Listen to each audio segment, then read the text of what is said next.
Hello mga kabida! Sa nakaraang episode ng ating Province Tour Series, binisita natin ang magagandang tanawin, white sand beaches at mga hidden gems ng Aklan. At ngayon, tutungo naman tayo sa isa sa mga pinakakilalang destinasyon sa Visayas.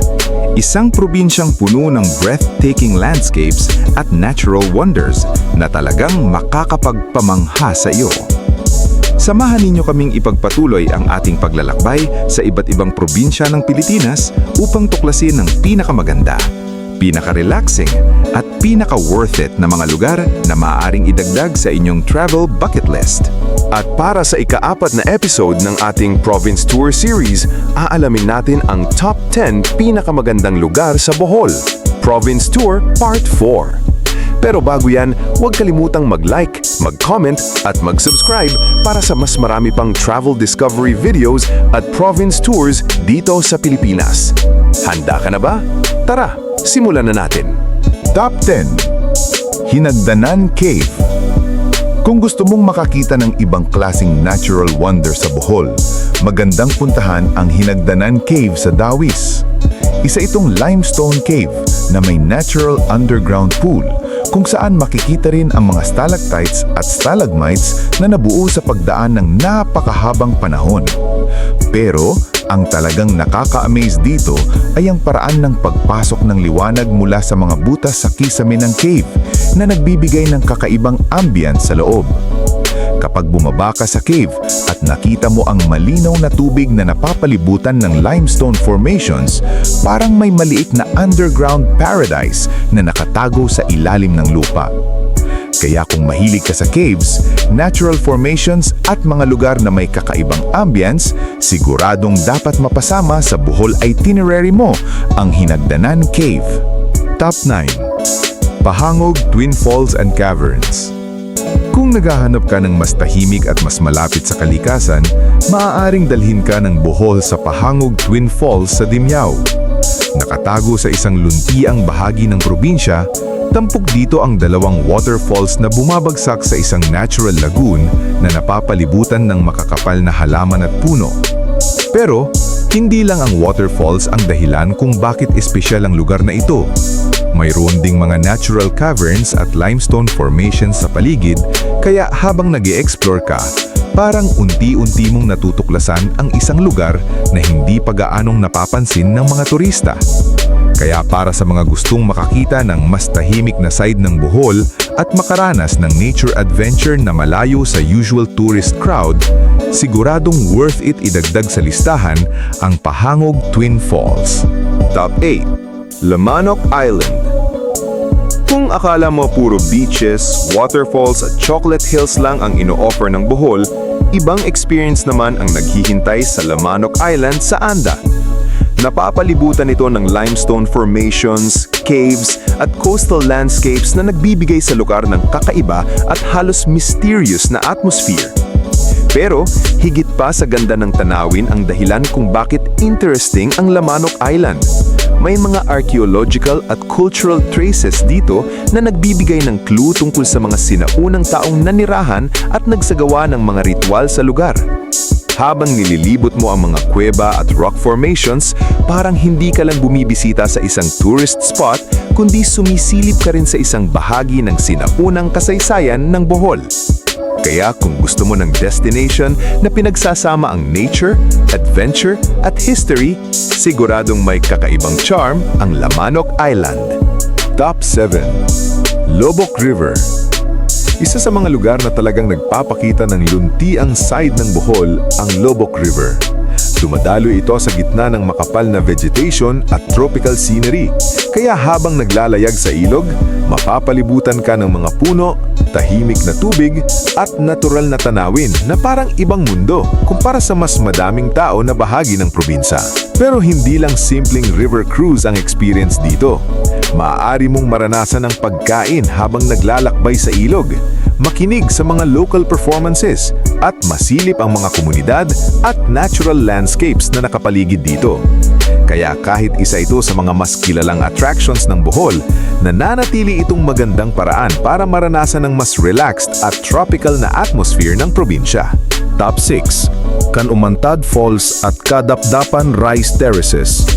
Kung gusto mong makita kung gaano ka-diverse ang landscape ng Bohol, isa sa mga destinasyong talagang hindi mo dapat palampasin ang Kanumantad Falls at Kadapdapan Rice Terraces sa Kandihay.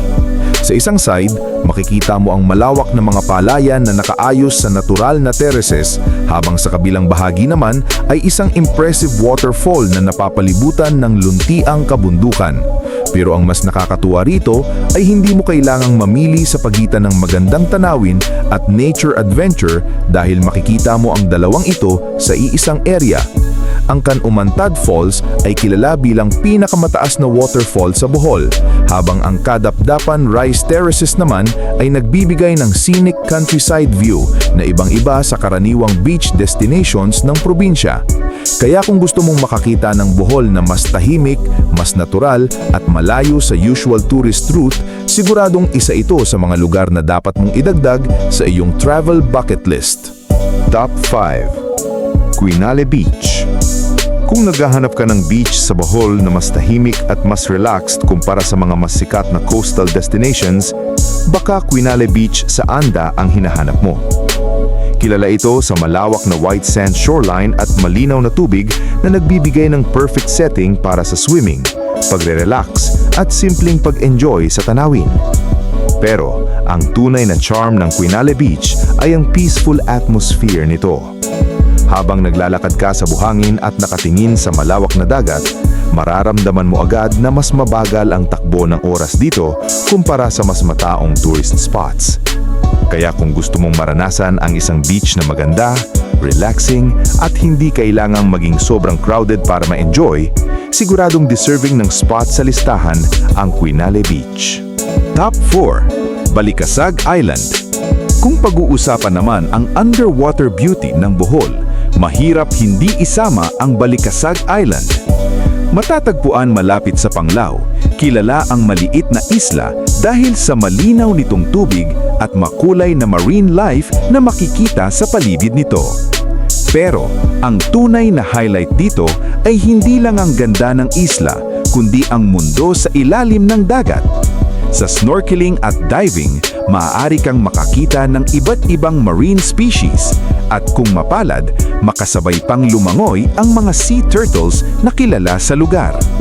Kaya para sa mga mahilig sa ocean adventures at gustong makita kung gaano kaganda ang underwater side ng Bohol, talagang ibang level ang experience sa Balikasag Island. Top 3. Alicia Panoramic Park o Binabahe Hills. Kung gusto mong makita ang isang side ng Bohol na malayo sa usual beaches at tourist crowds, pwede ka namang pumunta sa Alicia Panoramic Park o Binabahe Hills. Matatagpuan dito ang malalawak na rolling hills na nababalutan ng cogon grass na nagbibigay ng parang endless sea of green, lalo na kapag maganda ang panahon. Pero ang tunay na reward ay nasa tuktok ng mga burol. Habang umaakyat ka sa ridge trails, unti-unting lumalawak ang view hanggang makita mo ang napakalawak na countryside ng Alicia at ang mga bundok at burol sa paligid. Umaabot sa 400 meters above sea level ang elevation ng Binabahe Hills, kaya hindi lang ito magandang lugar para sa hiking, kundi isa ring unforgettable viewpoint. Kaya kung gusto mong makita ang isang mas raw, peaceful at underrated na mukha ng Bohol, siguradong deserve ng Alicia Panoramic Park ang pwesto nito sa top 3. Top 2. Chocolate Hills. At syempre, hindi maaaring mawala sa listahang ito ang isa sa pinaka-iconic na tanawin hindi lang sa Bohol, kundi sa buong Pilipinas, ang Chocolate Hills. Binubuo ito ng napakaraming cone-shaped hills na magkakalapit at nakasabog sa malawak na landscape. Kaya kapag nakita mo ito mula sa viewpoint, para kang nakatingin sa isang napakalaking natural work of art. Pero ang mas nakakatuwa ay nagbabago ang itsura ng Chocolate Hills depende sa season. Kapag tag-ulan, kulay green ang mga burol. Pero kapag natutuyo ang mga damo sa dry season, nagiging brown ang kulay nito. Kaya nakuha nito ang pangalang Chocolate Hills. Kaya kahit ilang beses mo nang makita sa pictures o videos, ibang experience pa rin kapag mismong nasa harap mo na ang napakalawak at kakaibang landscape na ito. Top 1. Anda at ang cave pools nito. At para sa ating top 1, pupunta tayo sa isang bahagi ng Bohol na talagang parang may sariling little paradise, ang Anda. Bukod sa magandang Kinale Beach, kilala rin ang lugar dahil sa mga natural cave pools tulad ng Cabagnaw, Convento, Caligon at iba pang hidden pools na nabuo sa limestone landscape ng lugar. Pero ang talagang nagpapaganda sa Anda ay ang combination ng iba-ibang natural attractions na makikita rito. Maaari kang magsimula sa White Sand Beach, mag-explore ng limestone caves at lumangoy sa malinaw na natural pools na tila nakatago sa ilalim ng lupa. At habang mas lumalayo ka sa mga mas kilalang tourist spots, mas mararamdaman mo ang tahimik at laid-back na atmosphere na hinahanap ng maraming travelers. Kaya kung ang hanap mo ay isang destinasyon na pinagsasama ang beach, adventure, caves at natural wonders sa iisang lugar, hindi na nakakapagtaka kung bakit karapat-dapat mapunta ang Anda sa ating number 1. At ayan na nga, ang top 10 pinakamagagandang lugar sa Bohol.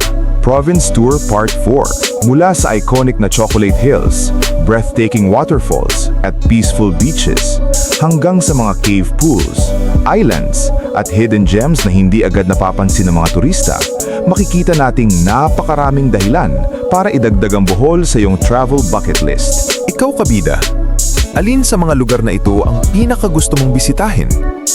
Pabor ka ba sa ating top 1 na Anda at cave pools? O may iba kang lugar sa Bohol na sa tingin mo ay mas deserving sa pinakamataas na ranking? At kung taga Bohol ka naman, mayroon pa bang hidden gem na hindi natin naisama sa listahan pero talagang sulit puntahan? I-share mo naman sa baba. Malay natin, baka maisama natin sa susunod na Bohol episode. Pero syempre, hindi pa dito natatapos ang ating province tour series. 4 na probinsya pa lang ang ating nalilibot, pero napakarami pang magagandang lugar sa Pilipinas ang naghihintay lang na ma-discover. Kaya sa susunod nating episode, tutungo naman tayo sa isang mas sikat na destinasyon na talagang punong-puno ng beaches, islands at iba't ibang attractions na siguradong maa-amaze ka. Kaya kung excited kang samahan kami sa susunod nating biyahe, huwag kalimutang mag-like, mag-share at mag-subscribe para hindi mo ma-miss ang mga susunod nating province tour adventures. Maraming salamat sa panonood. Hanggang sa muli, kabida!